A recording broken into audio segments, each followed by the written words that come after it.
झारखंड मुक्ति मोर्चा से इस्तीफा देने के बाद पूर्व मुख्यमंत्री चंपाई सोरेन आखिरकार बीजेपी में शामिल हो गए हैं। रांची के धुरवा स्थित शाखा मैदान में प्रदेश भाजपा की ओर से आयोजित एक मिलन समारोह में कई कार्यकर्ताओं के साथ चंपाई सोरेन ने पार्टी की सदस्यता ग्रहण की। इस दौरान बीजेपी के कई बड़े नेता मौजूद रहे, जिनमें असम के मुख्यमंत्री हिमंता बिस्वा शर्मा सहित केंद्रीय मंत्री शिवराज सिंह चौहान भी मौजूद रहे। चंपाई सोरेन ने 28 अगस्त को जेएमएम की स्थायी सदस्यता से इस्तीफा दे दिया था। उन्होंने अपने सोशल मीडिया प्लेटफॉर्म एक्स पर इसकी जानकारी देते हुए कहा था कि आज झारखंड मुक्ति मोर्चा की प्राथमिक सदस्यता एवं सभी पदों से त्याग पत्र दिया।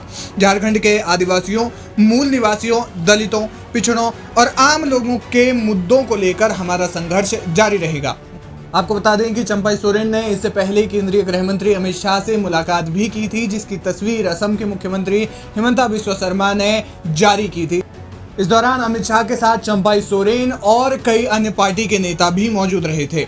इससे पहले चंपाई सोरेन ने भी एक लंबा चौड़ा पोस्ट लिखकर अपनी नाराजगी व्यक्त की थी और उन्होंने कहा था कि किस प्रकार उनसे जबरदस्ती इस्तीफा लिया गया और उनके कार्यकाल में उनको अपमानित किया गया। आपको बता दें कि चंपाई सोरेन ने यह भी लिखा था कि उनके मुख्यमंत्रित्व कार्यकाल के दौरान उन्होंने पूरी निष्ठा से काम किया, लेकिन जिस प्रकार से उनका इस्तीफा लिया गया, जबरन इस्तीफा लिया गया, वो उन्हें अपमानित करने जैसा था।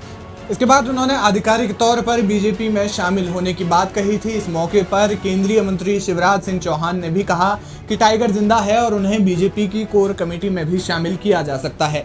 यानी कि जाहिर है कि बीजेपी में आने के बाद चंपाई सोरेन का कद बढ़ेगा और उन्हें बीजेपी के केंद्रीय नेतृत्व में भी कहीं न कहीं जगह मिल सकती है। हालांकि अब झारखंड में विधानसभा चुनाव नजदीक है, जिसको लेकर चंपाई सोरेन पर बीजेपी बड़ा दांव चल सकती है और साथ ही साथ उन पर बड़ा भरोसा भी जता सकती है, क्योंकि झारखंड विधानसभा की 28 सीटें ऐसी हैं जो आदिवासियों के लिए आरक्षित हैं।